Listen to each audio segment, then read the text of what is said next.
Bonjour à tous et à toutes, bienvenue sur le stand du ministère des Armées. Dans ce moment du Salon des maires, nous avons le plaisir de recevoir deux élus dans ce contexte très agréable justement d'échange. Donc nous avons Monsieur Masquelier qui est le maire de la commune de Saint-Raphaël et Monsieur Jean-Luc Boll qui est le maire de Montigny-lès-Metz. Évidemment, on va commencer par présenter vos communes parce que c'est quand même l'essentiel aujourd'hui. Et puis on va échanger sur la relation que vous avez avec l'institution, les militaires et leurs familles dans leur territoire, pour pouvoir préciser la façon dont notamment vous avez apporté une attention particulière aux militaires blessés. Donc je vous propose, Monsieur Masquelier, de commencer par la commune de Saint-Raphaël. Est-ce que vous pouvez nous expliquer un peu l'histoire de la relation entre votre commune et puis l'institution militaire ? Merci de votre invitation. Tout d'abord, en tant que maire, il est important d'avoir une relation soutenue avec l'institution militaire. On est très souvent vu comme organisant le fonctionnement d'une commune pour fournir des services à nos concitoyens. Mais le maire est également là pour mettre en avant un certain nombre de valeurs qui font que nous pouvons vivre ensemble. Alors, à Saint-Raphaël, on a la plage, une des plages du débarquement de Provence. Donc, c'est vrai que vous avez un attachement très fort. Nous aurons l'occasion de faire un musée du débarquement, ou du moins de poser la première pierre lors du 15 août. On a également la nécropole nationale qui rend hommage à l'armée d'Afrique. Et puis, nous sommes voisins aussi de la ville de Fréjus, qui est une ville de garnison avec le 21e RIMA et également le musée des troupes de marine. Donc on a évidemment un attachement très fort. La présence militaire est ancrée et nous avons des relations et notamment au regard des commémorations patriotiques sur lesquelles nous essayons de les mettre en avant avec des dispositifs structurés. Nous avons également, avec les associations à qui nous donnons de l'argent public, un contrat dans lequel, en contrepartie des subventions qui sont données, elles doivent participer à au moins 4 commémorations patriotiques pendant l'année. Alors, dans un premier temps, ça peut paraître comme une obligation, mais très vite, on s'aperçoit que chacun se dit, bon, on n'y allait pas, peut-être par mauvaise habitude, mais on y va justement maintenant, non plus parce qu'on est contraint, mais parce que c'est justement une manière pour les personnes les plus âgées aussi de venir avec leurs enfants ou leurs petits-enfants pour participer à ces commémorations. Et tout ceci, ça donne du sens et c'est également notre responsabilité de maire de donner du sens. Merci. Et puis un élément très concret en disant voilà, on vous subventionne et vous contribuez à la vie de la commune. Monsieur Boll, donc vous êtes parmi vos responsabilités, vous êtes maire de Montigny-lès-Metz, qui, je pense, on en a la confirmation, a une histoire longue aussi avec l'institution militaire. Est-ce que vous pouvez nous expliquer depuis quand? Parce que j'ai cru comprendre que depuis 20 ans, vous aviez une convention avec l'institution. Qu'est-ce qui est à l'origine de cette relation et ce qui est important pour vous dans cette relation?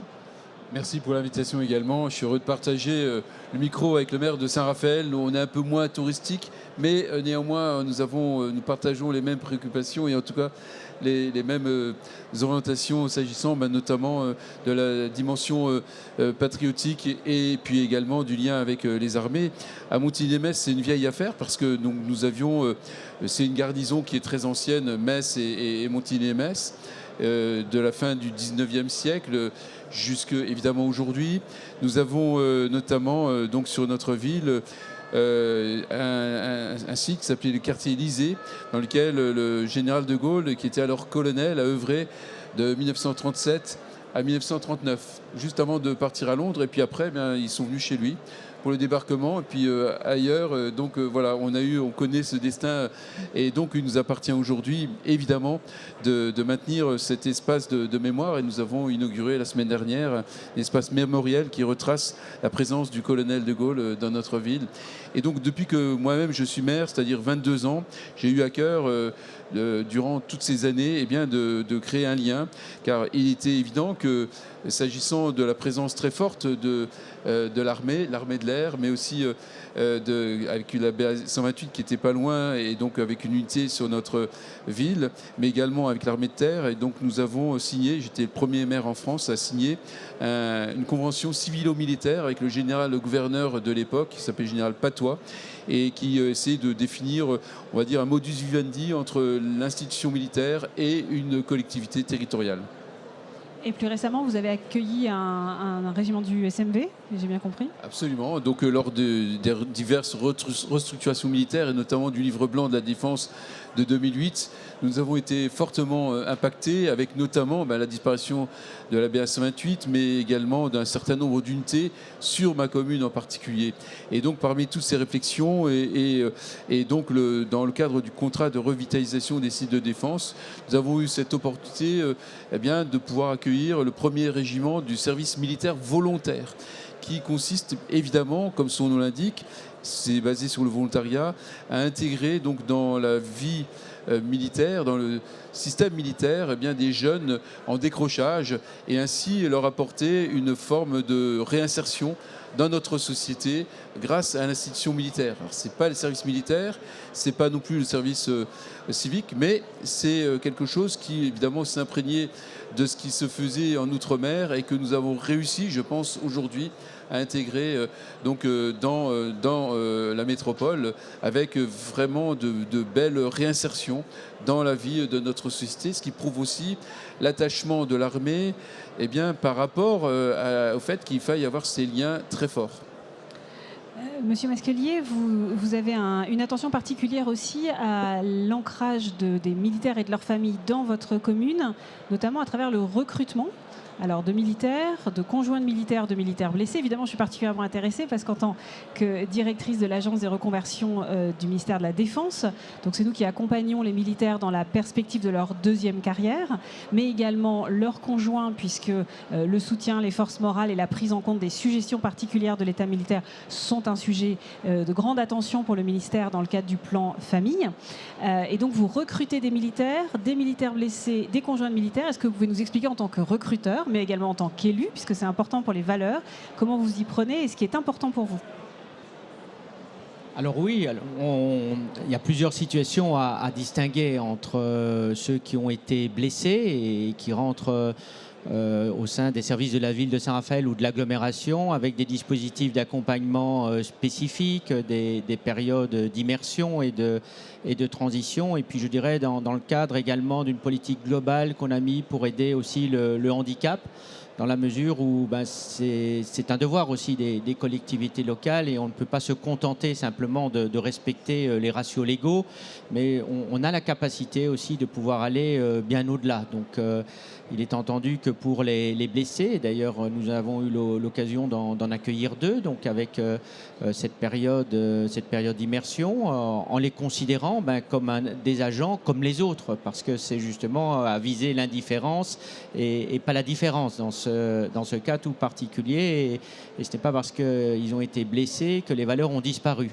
Et puis en tant qu'employeur, nous avons aussi un intérêt, puisque lorsque l'on recrute, on ne va pas recruter des agents uniquement pour faire correspondre à des valeurs, mais aussi parce qu'on s'aperçoit qu'avec d'anciens militaires, nous en avons près d'une dizaine au sein des services de la ville de Saint-Raphaël, eh bien, vous avez des valeurs d'engagement, vous avez également des valeurs de travail, vous avez des valeurs de respect de la hiérarchie, vous avez des valeurs de loyauté.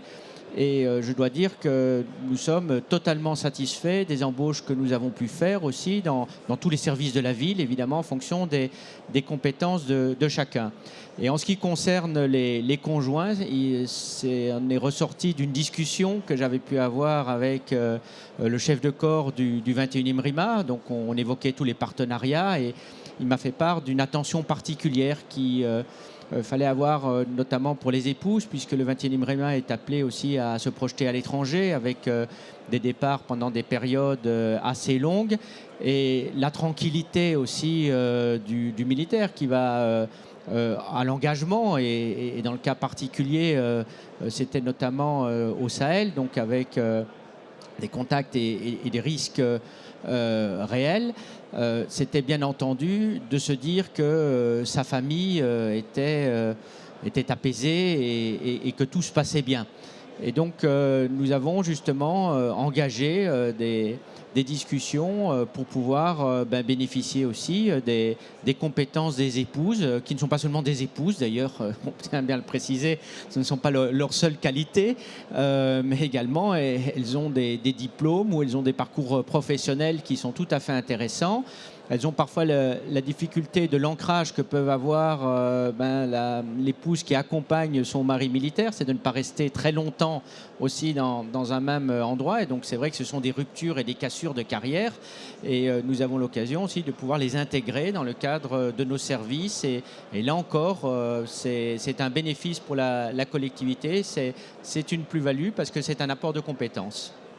Et effectivement, et pour répondre à ce besoin, vous pouvez compter sur les équipes de défense mobilité en proximité pour comprendre votre besoin, sélectionner et préparer des candidats en fonction des besoins, puisque la diversité des carrières fait qu'on pense parfois à quelques profils sur des métiers militaires très identifiés, mais la grande diversité des métiers dans les armées permet en fait de pourvoir en général beaucoup de besoins. À Montigny-lès-Metz, cette expérience aussi de recrutement est une grande histoire. Alors, pourquoi on recrute un militaire? Sur quel type de poste? Et quel en est le bénéfice? Je crois que mon collègue a bien répondu sur cette dimension d'inclusion dans la société, sur la spécification aussi et la technicité des personnels de l'armée, donc où nous pouvons retrouver évidemment un certain nombre de métiers. Par exemple, nous avons recruté récemment, j'ai recruté le responsable de l'éclairage public de ma ville, qui est un ancien militaire, et on en est très heureux parce qu'il a eu beaucoup de travail avec la crise énergétique. Et donc on a eu à mettre notre ville à 100% d'éclairage LED. Et donc voilà, il a apporté sa contribution de ce fait immédiatement. Il a été mis dans le bain. Et donc on en est très heureux. Donc on fait des économies en même temps. Voilà, tout va bien, mais bon, moi je pense que voilà, le fait qu'il puisse y avoir cette cohabitation, une population évidemment de citoyens et de citoyennes très engagés que sont les militaires, et qui ensuite peuvent retrouver de nouveau une réinsertion dans le cadre de leur vie du retour au civil. Ça me semble évident qu'il faille avoir, même si évidemment il n'y a pas des textes qui sont précis à cet égard, mais néanmoins qu'il puisse y avoir, on va dire, un écosystème qui leur soit favorable, parce qu'on partage un certain nombre de valeurs communes et qui sont aussi propres à celles de l'engagement que nous pouvons avoir, nous, comme élus et comme collectivité territoriale, au service d'un territoire. Donc voilà, je pense qu'il y a tout cet état d'esprit-là qui doit présider, en fait, finalement au travail que nous pouvons mener ensemble avec notamment Défense Mobilité et Philippe Grégoire, auquel je pense particulièrement aujourd'hui.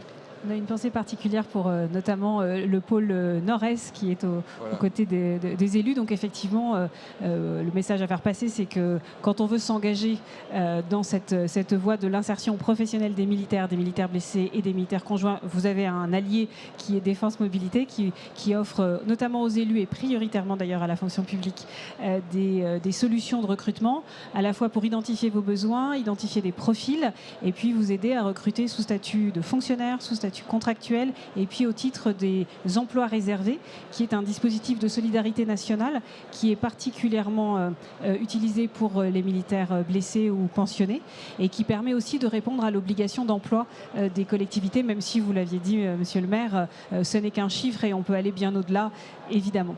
Merci beaucoup pour ces témoignages qui, je pense, seront inspirants pour vos collègues. Est-ce que vous avez un dernier mot à ajouter ?